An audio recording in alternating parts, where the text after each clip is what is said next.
Madame, Monsieur, bonsoir. Intelligence artificielle et informatique quantique au menu de questions d'actu ce soir. Dans la course à l'IA, à l'intelligence artificielle, la Chine a récemment vu les États-Unis prendre un temps d'avance, ou une longueur d'avance, notamment après l'avènement de ChatGPT.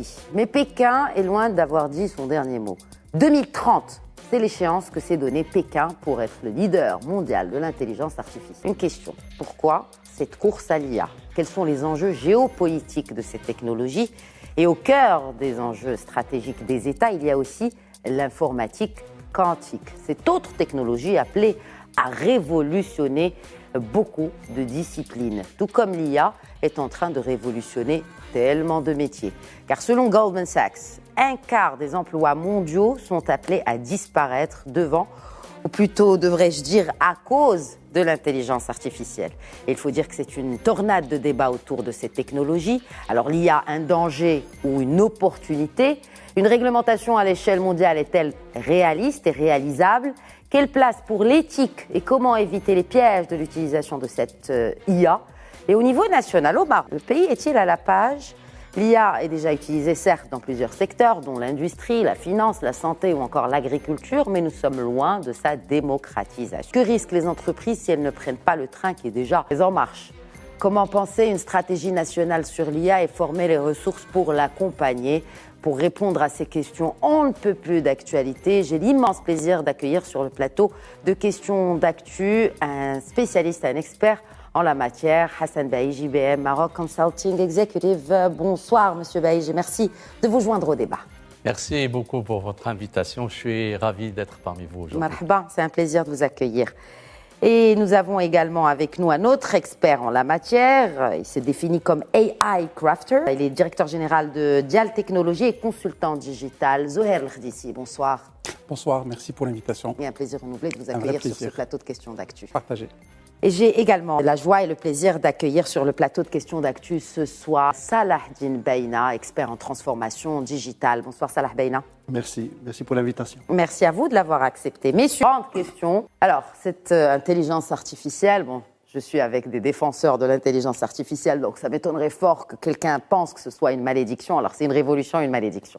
Je commencerai par vous, Zoher Ldissi. Alors, moi, je pense aujourd'hui, le train de l'IA, il est en marche. Aujourd'hui, il peut impacter fondamentalement pas que les personnes, les organisations, mais aussi les nations. Poutine avait dit il y a quelques années que celui qui va dominer ce secteur va dominer le monde. Beaucoup de décisions aujourd'hui se prennent déjà aujourd'hui, mais se prendront encore plus dans le futur grâce à l'IA. Et celui qui va maîtriser ce domaine, je pense qu'il va pouvoir avoir un impact fondamental sur le monde. Il y a de la perte d'emplois qui se profile, mais il y a aussi de la création d'emplois et de richesses qui peut se faire à travers l'IA.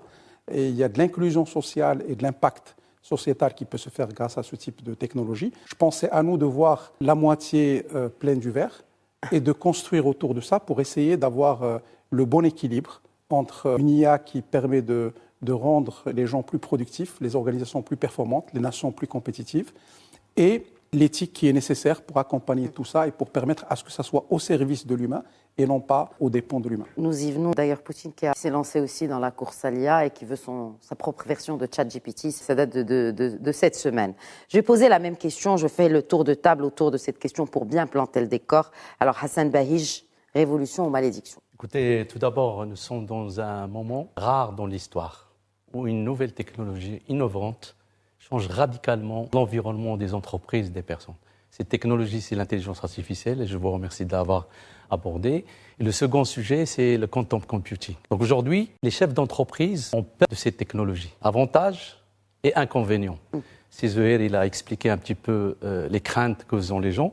Mais je souhaite partager avec vous un ensemble de données que nous disposons au sein d'IBM qui vont vous donner un petit peu une lecture globale au niveau mondial. Donc aujourd'hui, 1 dirigeant sur 5 cite des difficultés d'intégration des données. Parce que l'intelligence artificielle, c'est des machines intelligentes, mais ils ont besoin de l'information, des données. Ces données doivent être propres, comme on dit dans notre langage, et doivent être accessibles.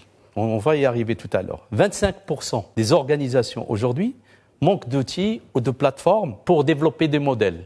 Comme vous savez, l'intelligence artificielle, elle est basée sur des modèles mathématiques. Vous avez des données, vous pouvez les appliquer au niveau de la santé, au niveau de l'agriculture, au niveau de l'environnement. en tout cas tout métier, il faut des modèles. Donc on manque de plateformes, 25%. 34... Là, au niveau mondial, excusez-moi, je vous interromps, Sibahij, ça c'est au niveau mondial. Au niveau mondial, et le Maroc en fait partie. Mondiaux. Après, pour le Maroc, peut-être que les chiffres sont un peu plus très optimistes. Hein. Je suis d'accord avec vous, vous pouvez rajouter 10 ou 15%, voilà, 20%. c'est ça. Mais ça c'est une moyenne mondiale.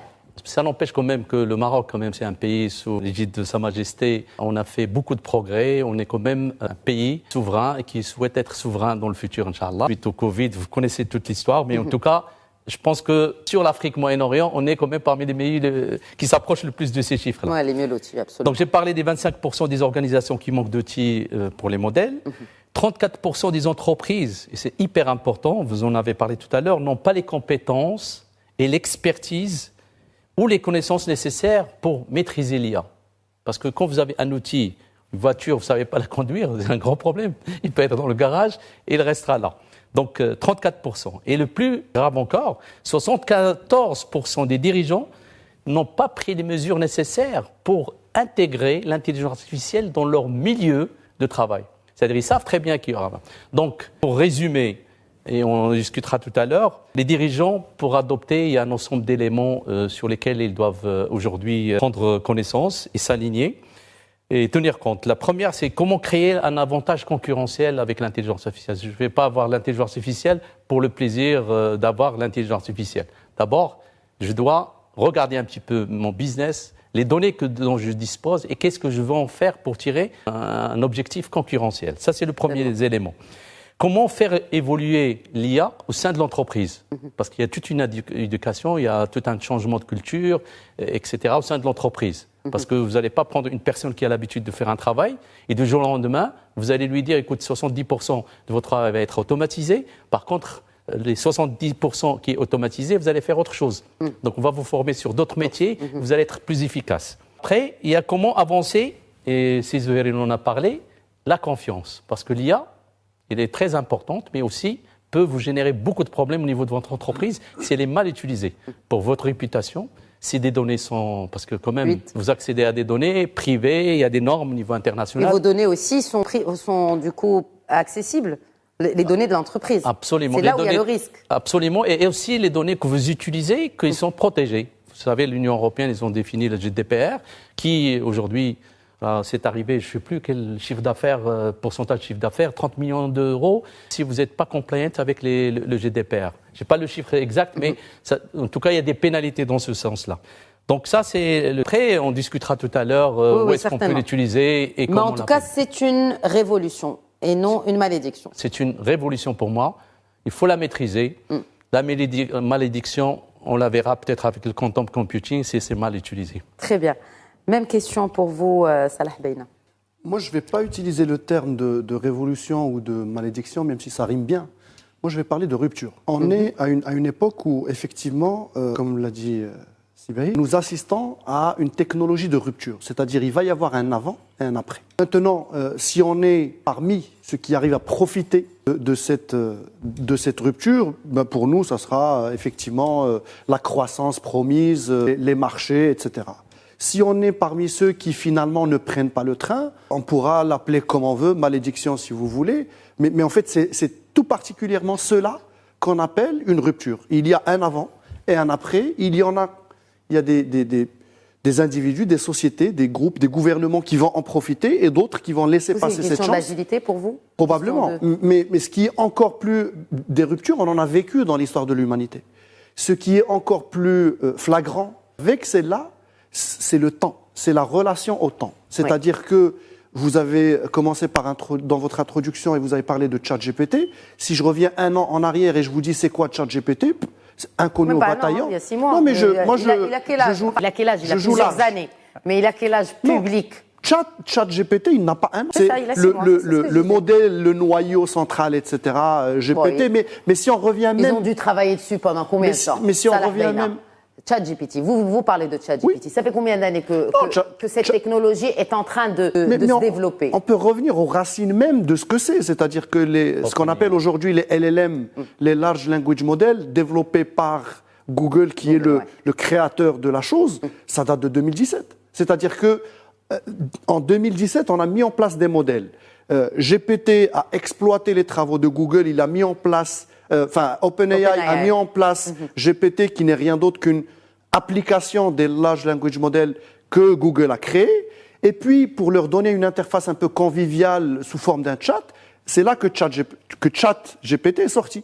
Donc, toutes ces technologies qu'on vit aujourd'hui, elle a 5 ans, depuis les laboratoires de recherche jusqu'à l'application finale. Et donc, ce qui est fort aujourd'hui dans cette époque un peu à croissance exponentielle que nous vivons, la loi de Moore nous fait faire des misères, c'est que entre la création d'une technologie et son impact sur le quotidien de toute la planète, il suffit de 5 ans. Et donc, probablement que la révolution de 2024, aujourd'hui, elle n'est même pas encore dans les packages, elle n'est pas encore disponible en application. C'est ça ce qu'il faut maîtriser. C'est qu'il y a une rupture, et en plus, la relation au temps est complètement distordue, parce que en quelques années, il y a eu un avant et un après. Et donc, je parlerai de rupture. Maintenant, est-ce que c'est une bonne ou mauvaise? Effectivement, ce sont les applications qui parleront. D'abord, comme je vous ai dit, il y a ceux qui vont en profiter et ceux qui vont complètement passer à côté, et ils n'auront pas accès au marché, ils n'auront pas accès à la croissance, ils n'auront pas accès à tous ces bénéfices qu'on nous promet. Mais surtout, l'intelligence artificielle sous toutes ses formes n'est rien d'autre qu'un outil dans la main de celui qui met en place les applications. Donc, faut-il en avoir peur ou pas? En fait, nous n'avons pas peur des couteaux, mais nous avons peur des gens qui utilisent les couteaux de façon, on va dire, malsaine. Donc, gardons en tête que l'IA, c'est un outil. Si c'est dans la main des méchants, ça sera un outil méchant. Si c'est dans la main des gentils, ça sera un outil gentil. Mais je ne sais pas si on peut encore parler de gentil ou de méchant quand il s'agit d'enjeux géopolitiques et géostratégiques, parce que c'est dans la main. Aujourd'hui, vous avez parlé tout à l'heure du conducteur du train. Nous avons 2 conducteurs aujourd'hui dans le monde. Il y a les États-Unis d'un côté et la Chine. Donc déjà, on voit qu'il y a la course. Mais bon, les Chinois semblent quand même tempérés, parce qu'ils disent non, c'est pas vraiment la course, on veut vraiment atteindre tel ou tel objectif. Mais quel est l'objectif final? Et surtout, en quoi ceci peut être utilisé par un État pour asseoir ses ambitions géopolitiques et géostratégiques surtout? Alors, peut-être juste pour compléter un peu le raisonnement qu'avait dit mon ami Salah, moi je fais référence à une des technologies de rupture qui ont eu lieu dans le passé, qui est l'imprimante. L'imprimante, quand elle a été inventée, je pense que c'est important de donner ce contexte, parce que la Chine faisait partie prenante de cette évolution. Quand il y a eu cette invention, il y a 2 empires qui dominaient le monde à l'époque, qui est l'Empire ottoman et l'Empire chinois, qui ont fait de manière claire le choix de ne pas adopter l'imprimante. Et l'imprimante, bien sûr, c'est la diffusion du savoir. Ça a permis la diffusion de la connaissance en Europe pendant des siècles. Et le fait qu'ils refusaient... L'imprimerie, en fait. L'imprimerie, oui. Que l'imprimante, non. Bien sûr, c'est l'imprimerie Gutenberg, si ma mémoire est bonne. Exactement, c'est Gutenberg. Alors, quand ils ont refusé pour 2 raisons. Alors, si je prends le cas de l'Empire ottoman, il y avait une raison qui était une raison culturelle, parce que l'écriture manuscrite était dans la culture arabo-musulmane, dans la culture islamique de manière générale. Et la deuxième raison, c'est qu'il y avait 80 000 copistes qui travaillaient sur l'écriture manuscrite à Istanbul. Et pour ces 2 raisons, il y a eu au début d'abord une interdiction, puis un refus. Et d'ailleurs, les imprimeries se sont développées d'abord par les chrétiens au Moyen-Orient, plutôt que par l'Empire ottoman. Et c'était une des raisons, selon tous les historiens, une des raisons qui ont précipité la chute de ces 2 empires dans cette phase. Donc c'est juste pour dire, encore une fois, c'est un impact qui peut être gigantesque. Et comme a dit Salah, c'est un impact qui peut être accéléré. Maintenant, pour revenir à l'actualité, aujourd'hui, la Chine a construit une stratégie, d'abord autour de la donnée, et on a vu dernièrement des grosses batailles, d'abord qui étaient portées par 2 leaders, un qui est dans le domaine de l'équipement et des réseaux, et l'autre qui est dans le domaine des applications. Exact. Et les 2 permettent de récupérer énormément de données, et ces données alimentent les algorithmes, peuvent alimenter les algorithmes pour pouvoir asseoir une domination, faire de la manipulation de masse, etc., etc. Alors, c'est une des raisons pour laquelle on a vu, par exemple, les États-Unis qui ont commencé à interdire d'abord l'équipementier dans le cadre des déploiements 5G aux États-Unis, et ils ont essayé de faire l'influence aussi pour l'Europe. Et on a vu dernièrement aussi toute la bataille qui a été faite contre l'application pour faire en sorte que les gouvernements, les fonctionnaires de TikTok, voilà, exactement. Ils ont fait en sorte que TikTok ne soit pas utilisé par les fonctionnaires de l'État américain. Ils sont en train de pousser pour qu'au fur et à mesure, ils commencent à arriver jusqu'à un niveau de quasi-interdiction. Trump avait appelé à l'interdiction de l'application de TikTok vers la fin de son mandat. Et c'est un enjeu. Et tout le monde s'offusquait de cette décision d'interdire une application dans les mains de tous les jeunes américains et autres. Il ne faut pas être dupe, par contre, parce que les États-Unis ont utilisé pendant des années, justement, les données qu'ils récoltent. Il faut savoir que les grands leaders aujourd'hui de l'Internet... De récolte de données. De l'Internet sont d'abord américains. Oui. Et c'est des bras de pouvoir pour l'État américain. L'État américain a toujours utilisé un certain nombre d'acteurs dans ce sens. La Chine a ses bras armés qui sont aujourd'hui les battus, enfin les sociétés qui sont derrière TikTok, qui sont derrière un certain nombre d'autres applications qu'ils commercialisent. Et aujourd'hui, c'est un enjeu de pouvoir. Donc, pouvoir d'abord pour, dans un premier temps, récupérer le maximum de données. Et avec une possibilité future, c'est de pouvoir manipuler à large échelle les masses. On a vu, par exemple, entre la Russie et les États-Unis, la bataille qui s'est faite pour la manipulation des élections américaines, qui était basée sur la donnée récupérée de Facebook et sur des algorithmes d'intelligence artificielle et de ciblage. Donc, ça fait partie de cette bataille. Aujourd'hui, l'intelligence artificielle peut induire les personnes dans des décisions qui sont construites, manipulées. Donc, en fait, ce que vous dites, c'est qu'un pays peut choisir qui va être à la tête d'un autre pays. Ses intérêts. Alors, choisir, non, mais impacter, influencer de manière forte, ça a été déjà fait. Oui. On ne peut pas nier le cas. Le cas de la Russie qui s'est mêlée des élections américaines est un cas qui est avéré aujourd'hui, qui fait partie de... Mais l'intelligence artificielle a été utilisée là-dessus. Bien sûr. Là, en fait, c'est énormément de données et c'est de l'intelligence artificielle pour pouvoir faire du profiling et pouvoir cibler de manière précise certaines personnes pour essayer d'influencer leur vote. Ça, c'est un exemple. Mais aujourd'hui, il faut comprendre que toutes les décisions qu'on va prendre au quotidien, aujourd'hui déjà, quand on rentre dans un site e-commerce, la décision d'achat, elle est manipulée par des algorithmes d'intelligence artificielle. Quand on fait des moteurs de recommandation, quand on nous recommande des produits, quand on nous recommande des flux sur Facebook ou sur d'autres applications, des flux vidéo, ces flux vidéo, ils sont manipulés. Alors, par exemple, une petite information, mais qui n'est pas anodine, la Chine n'a pas le même algorithme quand elle fait... Est-ce que c'est avéré ? Oui. Pardon, je vous ai interrompu parce que je me suis toujours posé la question. On n'a pas le même algorithme selon la position géographique où l'on se trouve. C'est-à-dire que le contenu qui est sur TikTok en Chine n'a rien à voir avec celui dans le Connecticut aux États-Unis. En tout cas, il y a eu un test qui était montré à grande échelle avec une vidéo qui montre l'exemple du contenu qui peut être proposé en Chine pour les jeunes chinois et en contrepartie l'exemple qui est proposé pour dans d'autres pays. Bien sûr, ils ont fait des profils, ils ont construit du contenu pour créer une sorte de schéma similaire et à la fin ils se sont retrouvés avec des recommandations qui sont différentes. Donc ça peut être aussi un instrument pour impacter l'éducation. En fait, on va pousser du contenu pour renforcer les capacités, pour être dans une logique plus de cultivation de compétences et d'éducation chez les jeunes Chinois, alors qu'on va être peut-être sur du contenu un peu plus de divertissement si on est aux États-Unis ou si on est en Europe. Donc, très bien. Je fais réagir Hassan Baïj surtout sur cette course au pouvoir, parce que maintenant c'est le pouvoir, l'IA. Et comment sont utilisées ces données en termes d'influence ? Si vous permettez, j'aimerais bien revenir sur votre question de l'influence de la Chine et les États-Unis. Aujourd'hui, comme vous le savez, c'est deux grands players au niveau mondial, que ce soit politique, que ce soit économique, que ce soit militaire. Vous avez vu ce qui s'est passé entre l'Arabie Saoudite et l'Iran. Il y a un barycentre qui change un petit peu entre US, OTAN, etc. et au niveau de... Donc cette influence, je vais me concentrer sur un peu le côté technologique. La problématique aujourd'hui qu'il y a, à mon sens, c'est que la Chine, ils n'ont pas le même niveau des États-Unis en termes de recherche et développement. Ils sont arrivés à un certain stade, mais eux, ils se sont concentrés sur plus tout ce qui est cybersécurité. Reconnaissance faciale, ils ont tout pour des besoins politiques. Nationaux déjà ? Nationaux, bien entendu. Oui. Et en même temps, la cybersécurité, c'est le sujet vraiment autour de l'IA et tout ça, parce que c'est quand même un impact un peu la sécurité des pays, etc. Par contre, le hic, c'est que la Chine, en termes d'industrie, pour les puces, les microprocesseurs, etc., c'est le berceau, c'est là-bas où tous les constructeurs, y compris IBM, fabriquent leurs machines et les composants arrivent là-bas. Donc il y a un équilibre, les États-Unis sont en train de réfléchir.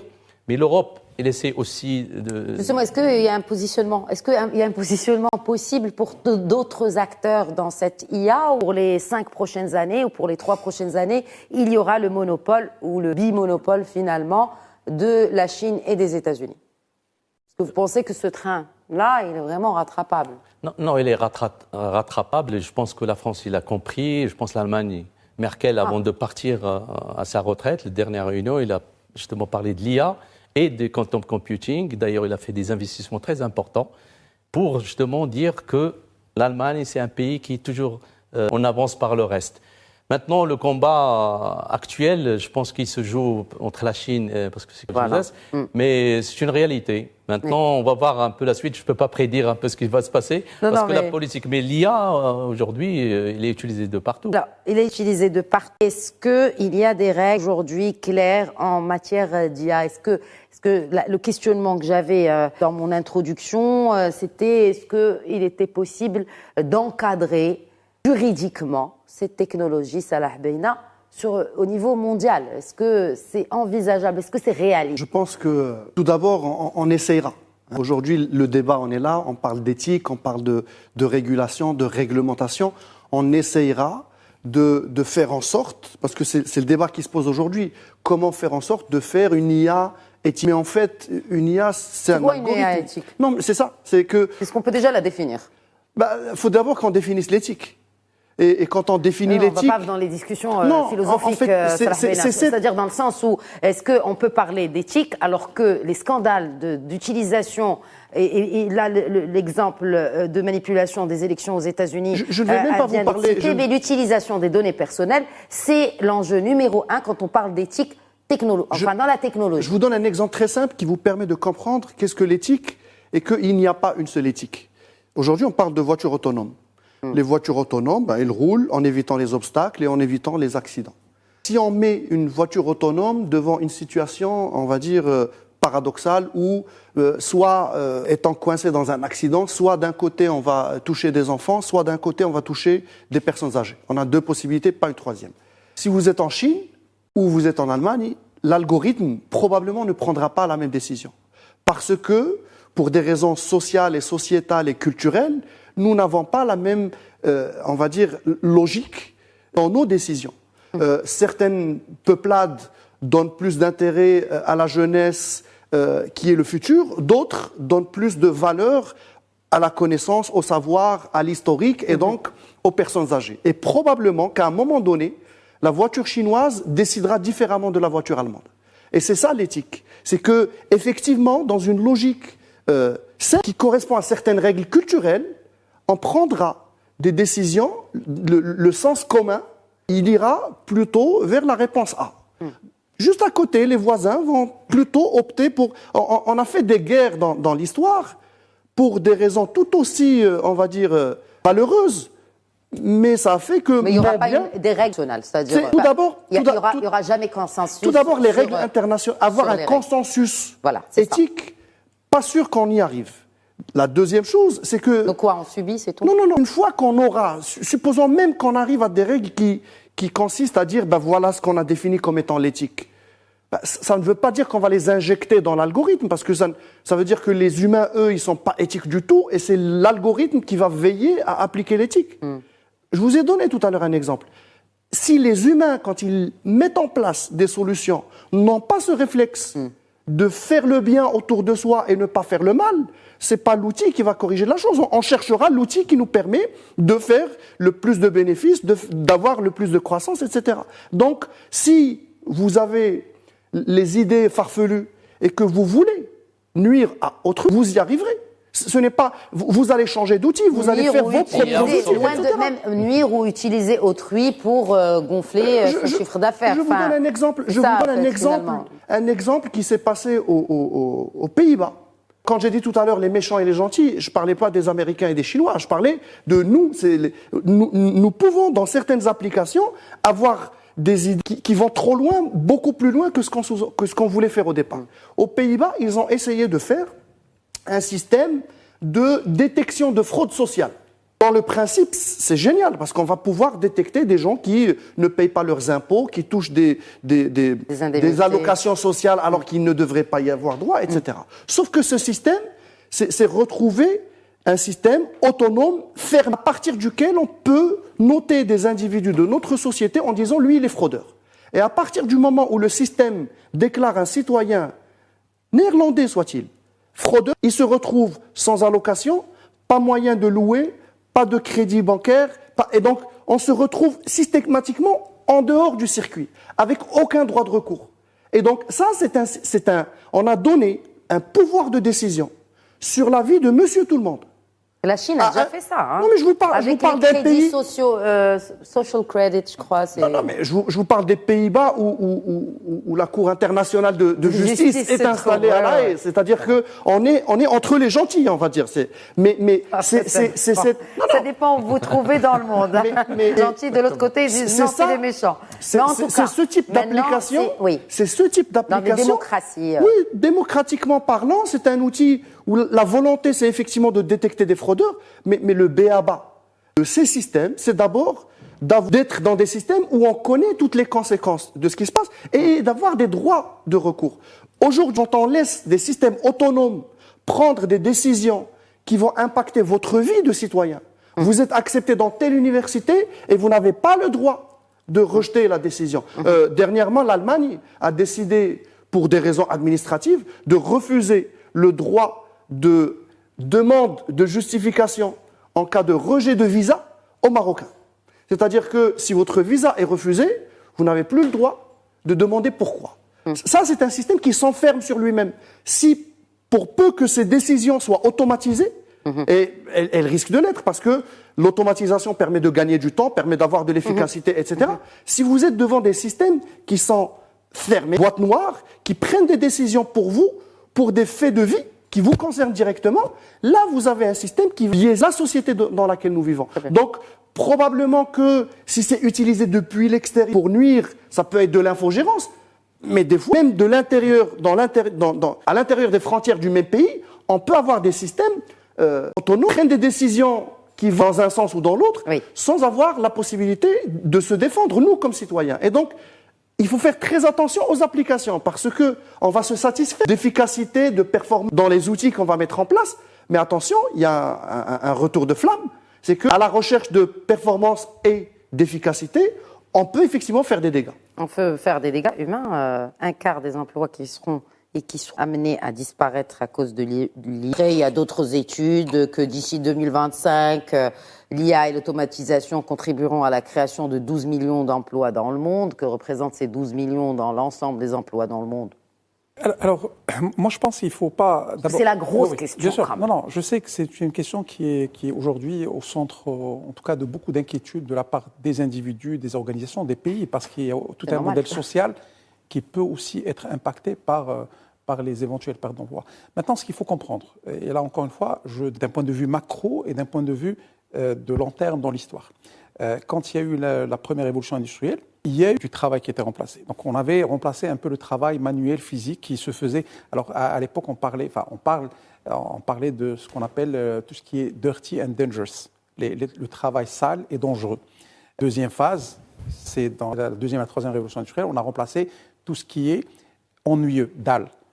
Et là, aujourd'hui, on est en train de remplacer les décisions. Maintenant, ce qu'il faut comprendre, c'est qu'au moment du remplacement, d'abord, on a amélioré la condition humaine, je parle dans l'absolu, c'est-à-dire que est-ce que la personne qui devait, dans l'usine, dans la fabrication, prendre des périls, faire des actions ou des opérations qui peuvent avoir un impact sur sa vie ou sur sa santé, est-ce que c'est normal de continuer à le faire? Est-ce que c'est le propre de l'homme à la base? Donc, on a remplacé le travail physique post-première révolution industrielle. Là, justement, avec cette quatrième révolution industrielle, ce qui va être remplacé, c'est toute la partie rationalité. La rationalité n'a jamais été, et je tiens à le dire, n'a jamais été la norme comme étant la compétence fondamentale du travail. C'était justement post-révolution industrielle que ça s'est construit. Donc on est dans une phase, aujourd'hui de l'histoire, où la rationalité, c'est-à-dire le travail qui nécessite un raisonnement, va probablement être fait à une certaine échelle, à un certain niveau, va être fait par des algorithmes. Qu'est-ce que ça laisse derrière? Ça laisse peut-être d'autres choses qui font partie aussi des compétences et de l'intelligence humaine, l'intelligence sociale, l'intelligence émotionnelle, l'intelligence créative. Moi, je pense qu'il y aura plutôt qu'un remplacement, plutôt un déplacement du travail vers des tâches où on va voir peut-être, et la société va se réorganiser dans ce sens. Alors maintenant, est-ce que dans des phases transitoires, il va y avoir de la casse? Il y aura probablement de la casse. Et c'est là où vraiment il y a un enjeu pour un pays comme le Maroc, où d'un côté, on peut se faire augmenter par l'IA parce que si on arrive à augmenter la productivité individuelle avec un pays où on est à 37 ou 40 millions d'habitants, on peut devenir un pays de 200 millions d'habitants en faisant en sorte que chaque individu soit augmenté, amélioré et transformé par l'IA. Donc il y a un enjeu potentiel de placement, de replacement, parce qu'encore une fois, dans ces types de virages, il y a aussi ce qu'on appelle les leapfrogs. Un pays comme le Maroc peut faire un saut technologique majeur et aller droit au but, alors que des pays vont commencer à hésiter, à se poser la question de la pause et de l'éthique, etc. Et nous, on aura peut-être la possibilité d'avoir justement une chance. Quels sont les secteurs justement? Quels sont les secteurs sur lesquels il faut miser d'abord? Bon, vous faites bien de passer pour le cas Maroc. Quels sont les secteurs et les entreprises qui devraient justement mener ce leapfrog? Je pense d'abord que ça ne se fait pas à l'échelle uniquement d'un secteur ou d'une entreprise. Je pense qu'il faut qu'on réfléchisse écosystème. Je pense que ce qui est important dans un domaine comme l'IA, c'est comment faire réunir toutes les compétences, qu'elles soient dans l'université, dans les startups, chez les grands groupes. Je pense qu'aujourd'hui, le Maroc a des secteurs, on va dire, privilégiés d'un point de vue stratégique. On peut travailler déjà sur ces secteurs. On a le domaine de la mine où le Maroc est bien positionné à travers l'OCP Managem. On a des domaines aujourd'hui, par exemple, dans l'agriculture où le Maroc a une stratégie nationale et cette stratégie peut être encore une fois augmentée, améliorée avec des outils d'IA. On a l'automobile. Et ça commence, bien sûr. C'est l'agritech, c'est... Bien sûr. L'automobile aussi, qui est un secteur aussi stratégique pour le Maroc, donc c'est important aussi qu'on puisse investir. Mais il y a aussi des domaines sociaux, parce qu'on peut aussi favoriser l'inclusion dans le domaine de l'éducation, de la santé, avec l'IA. Donc moi, je pense qu'il faut résoudre le raisonnement industriel en disant quels sont les secteurs qui font partie de la stratégie industrielle du Maroc, comment dans ces secteurs on peut construire des écosystèmes de l'IA avec plusieurs parties prenantes, des grands groupes, des startups, des universités. Et il faut raisonner aussi inclusion sociale, parce qu'on a une chance au Maroc, on peut aujourd'hui faire en sorte que des gens qui aujourd'hui n'ont pas accès au savoir, n'ont pas accès à la connaissance, n'ont pas accès aux soins, peuvent être intégrés socialement. Aujourd'hui, par exemple, il y a des solutions dans le domaine de l'handicap, par exemple, qui permettent d'apporter de la valeur à la vie quotidienne de personnes aujourd'hui qui sont exclues socialement et exclues économiquement. Donc il faut réfléchir de cette façon. Maintenant, juste pour terminer, si tu me permets rapidement le raisonnement par rapport à la partie emploi, je pense que ce qui est important que chacun de nous se dise, c'est de se dire quelles sont les compétences que je dois développer parce qu'en fait, finalement, dans un marché d'emploi, il faut être unique. Il faut avoir des compétences uniques. Donc, les choses qui vont être remplacées. Il faudra que moi, je repositionne ma manière de travailler, mon métier, de telle façon à ce que les choses qui se faisaient avant avec beaucoup d'efforts vont se faire de manière automatique. Je peux prendre le secteur des médias. On peut aujourd'hui, par exemple, rédiger un article, mais avoir une touche au-dessus. Mais il y a les risques, il y a les risques de désinformation. Il faut vraiment manipuler avec beaucoup de précautions l'outil. Bien sûr. Mais ce que on sait que ChatGPT, on ne sait pas d'où il va chercher les informations, comment il les met ensemble. Enfin, par contre, on ne contrôle pas. Ce qu'il faut se dire, c'est que, et je reviens un peu à l'exemple qui a été évoqué par Salah et aussi par Hassan, je pense que ce qui est important, c'est que l'intelligence artificielle ne doit pas être le pilote, ça doit être un copilote. Oui. Le pilote doit être l'humain. La décision doit rester une décision humaine, qu'elle soit une décision d'une entreprise, une décision médicale, une décision... et l'IA, elle est là pour être un copilote, pour nous aider à avancer plus rapidement. Pour aider à avancer, encore faut-il que les entreprises soient prêtes à l'adopter. 74% n'intègrent pas les chiffres que vous avez évoqués tout à l'heure. Et ça, c'est au niveau mondial, c'est quand même beaucoup. Enfin, il n'y a qu'un quart des entreprises. C'est quoi? C'est que les gros bonnets, finalement? C'est que les grosses entreprises qui ont la capacité d'adopter cette technologie, Hassan Bahij? Effectivement, aujourd'hui, comme je vous ai expliqué, l'intelligence artificielle, son fuel, c'est la data, la donnée. Donc ces données-là, malheureusement, partent. Donc d'abord, il faut définir une façon de faire une architecture comme si vous voulez construire une maison. Et cette architecture permet d'aller chercher de la donnée. La donnée, elle est structurée. Il y a des données non structurées.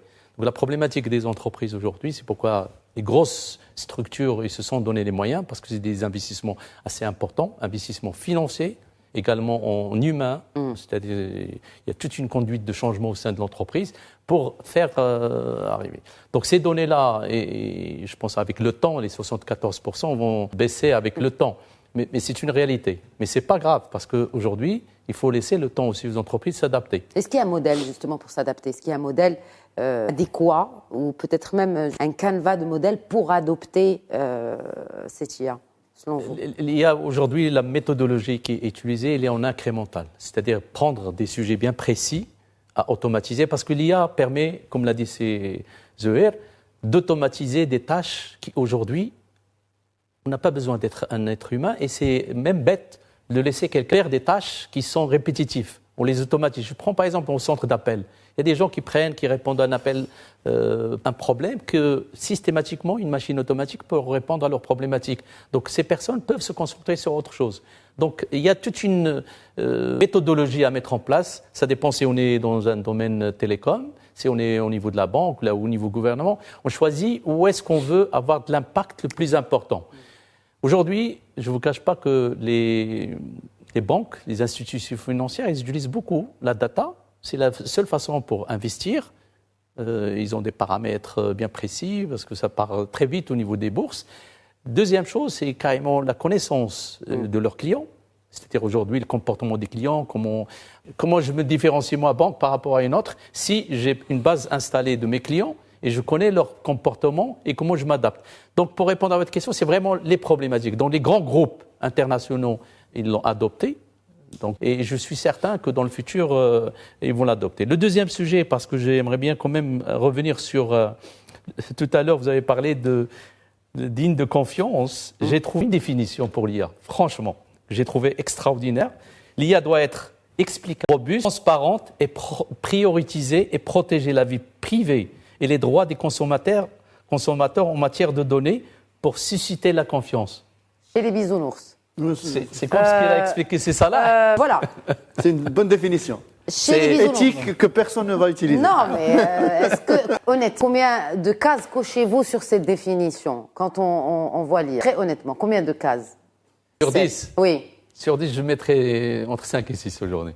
5 et 6 cochés sur ces éléments-là que vous avez parlé. Je pense, c'est-à-dire l'état actuel, ou les gens, mais il faut cocher toutes les cases. Il faut cocher toutes les cases. Non, il faut cocher toutes les... Mais aujourd'hui, la maturité, les gens, ils font pas encore confiance. Par exemple, si je prends, vous personnellement, vous n'avez pas envie qu'on prenne vos données personnelles, les données au niveau de votre vie. Après, je suis réaliste encore une fois, je sais qu'ils ont... C'est clairement. Alors, Salah Beina, et puis je vous reviens, parce que je dois être quand même juste dans la répartition de temps.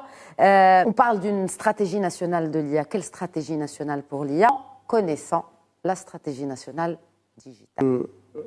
Je vais garder cette stratégie de l'IA dans le contexte de ce qui a été dit auparavant. Le Maroc a investi pendant plus de 2 décennies dans le secteur des opérateurs télécom. Pas télécom, mais les téléopérateurs. Tout ce qui est offshoring du traitement des appels. S'il y a un métier, je ne parle pas des téléopérateurs eux-mêmes, mais s'il y a un secteur qui aujourd'hui est en danger, c'est ce secteur des téléopérateurs. Parce qu'aujourd'hui, le modèle de fonctionnement qui est ce qui se fait aujourd'hui, vous avez besoin d'un call center avec un nombre d'opérateurs qui peuvent traiter tous les appels que vous recevez. Et donc, en fonction du nombre d'appels que vous recevez, vous avez un plateau, 2 plateaux, 100, 200, 300. Et c'est la formule, l'équation aujourd'hui est celle-là. Quand vous mettez l'IA sur tout ça, d'abord, vous n'avez plus besoin d'autant d'humains. Et deuxièmement, c'est plus dit qu'ils doivent être au Maroc. Donc, vous allez voir disparaître un secteur dans lequel le Maroc a investi pendant des années pour apporter une maturité. Et ce qui me désole aujourd'hui, c'est que ce ne sont pas les métiers de Saïd ou de Rachid qui sont en danger, ce sont des pans de l'économie nationale qui peuvent être secoués ainsi. Ils sont en train de s'adapter. L'offshoring est en train d'adopter l'IA. Rappelez-vous que dès le début, je vous ai dit, c'est une histoire de... La course aujourd'hui se fait en mois, en semaines. C'est-à-dire que on peut voir des marchés entiers s'arrêter et des secteurs quitter le Maroc parce que on n'a plus besoin de toute cette ressource humaine si peu cher qu'on est venu chercher pendant des années et c'est pour ça qu'on s'est installé au Maroc. Et donc ils repartiront avec un data center, une baie de chez IBM et quelques opérateurs. C'est ça aujourd'hui qui est en train de se passer. Sibaïch tout à l'heure a parlé des bourses. Le high-speed trading, quand il remplace une bourse de 400 personnes en des ordinateurs, des informaticiens et quelques traders, c'est ça le danger. Et donc, quand on parle de stratégie IA, c'est comment répondre au gros risque qui est de voir l'économie nationale marocaine perdre une partie de son fonctionnement, son PIB, etc. Et donc, la stratégie IA doit orienter vers les retentis. Et on en reparlera plus tard. Concrètement. Non, on en reparlera plus tard, parce qu'aujourd'hui, on pense que mettre en place des stratégies IA, c'est former des jeunes. Mais c'est un marché, on joue dans un marché mondial. C'est-à-dire que le Maroc, s'il peut même former 50 000 ingénieurs en IA chaque année, rien ne dit qu'ils vont profiter au Maroc, parce que on le sait. Ils vont... Ici, on a des chiffres. Non, il y a beaucoup d'ingénieurs qui vont quittent partir. le Maroc chaque année. La demande internationale est tellement forte qu'on peut en former même 100 000 par an, ils partiront. Donc, on ne fait pas de l'IA un nouveau, parce que c'est pas nouveau, en fait. Depuis 2015, à peu près, on dit que la data, c'est le nouveau pétrole de l'économie moderne, etc. Ces jeunes qu'on forme, faut qu'ils le voient dans leur économie, il faut qu'ils le voient dans les entreprises qui les recrutent, il faut qu'ils le voient dans un écosystème, il faut qu'il y ait des choses qui leur donnent envie de rester. Et donc, une stratégie, logique, en fait. Une stratégie IA, c'est offre, demande, ressources. Je parle des ressources humaines, parce qu'il faut des ingénieurs, mais il faut des ressources en infrastructure. Aujourd'hui, quelles infrastructures nous offrons à nos sociétés pour qu'elles puissent aller dans ce secteur de l'IA en bonne et due forme? Parce que de temps en temps, on nous parle de souveraineté. Enfin, on met la règle de la souveraineté comme une question primordiale, mais après... Vous y croyez, vous, à la souveraineté technologique? J'y crois, mais... À donner la souveraineté. Non, je crois à la souveraineté technologique, mais si on la définit correctement. Aujourd'hui, ça ne vaut rien, et Sibahij est avec moi, il va pouvoir vous le démontrer, que je possède. Aujourd'hui, vous avez tous des smartphones dans vos poches. Est-ce qu'ils vous appartiennent? Physiquement, je l'ai, mais les données ne sont pas là, les numéros de téléphone, je ne sais pas où ils sont, mes photos, elles sont ailleurs. Donc physiquement, j'ai rien en fait. J'ai une dalle, j'ai une puce, etc. Mais si quelqu'un, quelque part dans le monde, décide que je n'ai pas accès à mon téléphone, c'est mort pour moi.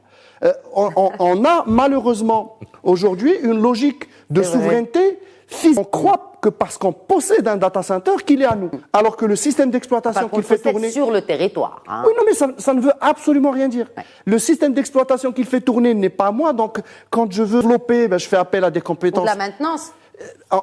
Il faut disséquer, hein, il faut faire une autopsie de ce que c'est qu'un système pour comprendre. Il y a l'infrastructure, elle est physique, je peux la mettre n'importe où dans le territoire marocain, ça marche. Il y a le côté système qui va faire fonctionner l'infrastructure. Après, il y a les applications qui tournent sur ces infrastructures. Et après, il y a la data. On se limite à une vision infrastructure. Si les systèmes ne nous appartiennent pas, quid de la souveraineté? Ces applications ne nous appartiennent pas, quid de la souveraineté? Et si même la donnée, elle est hébergée ici ou là, quid de la souveraineté? Et si en plus... nous n'avons pas les ressources capables de faire la maintenance, le développement, la gouvernance de ces systèmes, forcément... Il y a deux nouvelles écoles d'intelligence artificielle qui devraient ouvrir à la prochaine rentrée. 2 écoles d'intelligence artificielle au Maroc. C'est une bonne chose. Déjà, on est en train de former les générations futures. Il n'y a pas que les écoles. Depuis plusieurs années, il y a des filières. On n'avait pas d'école d'intelligence artificielle, mais dans toutes les écoles, on a des filières, on a formé des gens... Diplômantes, c'est ça. Non, mais tout aussi diplômantes. C'est-à-dire qu'il y a de nouvelles écoles, mais il y a des diplômes qui ont été délivrés. On n'a pas attendu 2023 pour réagir. Il nous reste un peu moins de 2 minutes. L'informatique quantique, Hassan Bahij, et comment elle pourrait vraiment changer le monde. Et les enjeux sont tout aussi stratégiques que si ce n'est encore. Si vous permettez, j'aimerais bien juste conclure sur l'IA pour ne pas trop prendre de temps, ne pas faire peur un petit peu aux parents, parce qu'avec le chat GPT, j'aimerais bien que les gens comprennent que l'IA ne va pas rendre les gens bêtes. Parce que la plupart des gens, ils disent, j'ai chat GPT, vous avez vos enfants, au lieu de réfléchir, il va dans le chat GPT pour avoir une réponse à sa problématique. Donc l'IA, il est là pour augmenter. Donc c'est une aide à la décision. Donc c'est hyper important de cadrer aussi nos enfants. On est au Maroc.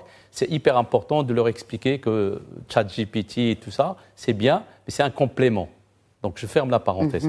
Maintenant, pour le quantum computing, peut-être pour vous téléspectateurs, c'est un peu du rêve. Aujourd'hui, c'est une réalité. Le quantum computing, c'est la nouvelle génération d'ordinateurs.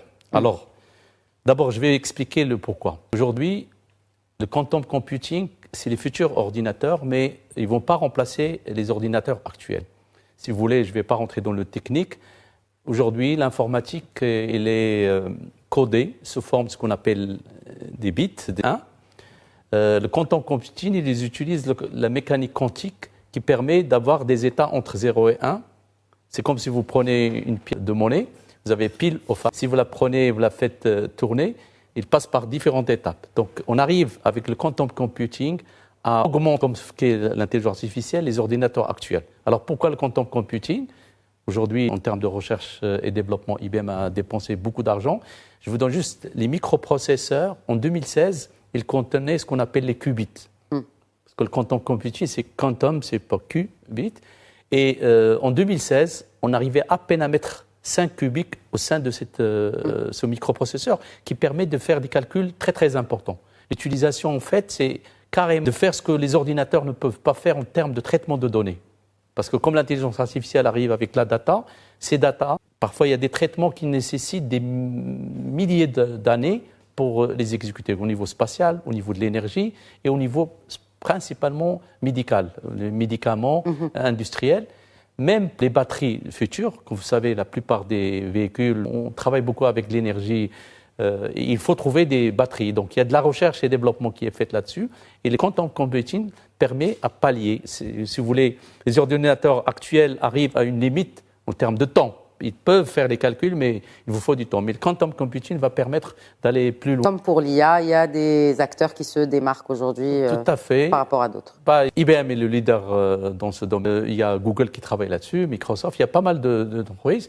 L'Allemagne, j'en ai parlé tout à l'heure, Angela Merkel, avant de partir, elle a signé un projet de plus de 500 millions de dollars avec IBM, justement pour équiper, en termes de centre de recherche. Au G7, où il était à Tokyo, le président d'IBM est parti là-bas pour signer un contrat entre l'Université de Tokyo et Chicago pour développer les futurs microprocesseurs. Écoutez, 100 millions de dollars d'investissement et plus. L'objectif, c'est d'arriver à 100 000 cubiques dans un microprocesseur. Alors qu'aujourd'hui, on est à 433. Vous voyez un petit peu. Et c'est à l'horizon 2033. Donc c'est quelque chose qui va révolutionner le monde, mais on aura certainement l'occasion d'en parler dans le futur. Il me faut un cours là-dessus. Merci beaucoup Hassan Baïj. Merci d'avoir répondu à l'invitation de Questions d'Actu. Zoher d'ici. Merci pour l'ensemble de vos éclairages, on en avait bien besoin. Et bien sûr, merci à vous aussi, Salah Beina, et toutes les analogies que vous avez faites. Vous avez rapproché davantage de cette IA concrète. Mais nous essayons, en tout cas nous, en tant que médias, de clarifier les choses parce qu'il y a beaucoup de désinformation même par rapport à cette technologie. Et de toute façon, nous n'avons pas le choix pour l'adopter et s'adapter à elle. Merci à vous pour votre fidélité à Questions d'Actu. Très bonne soirée à tous.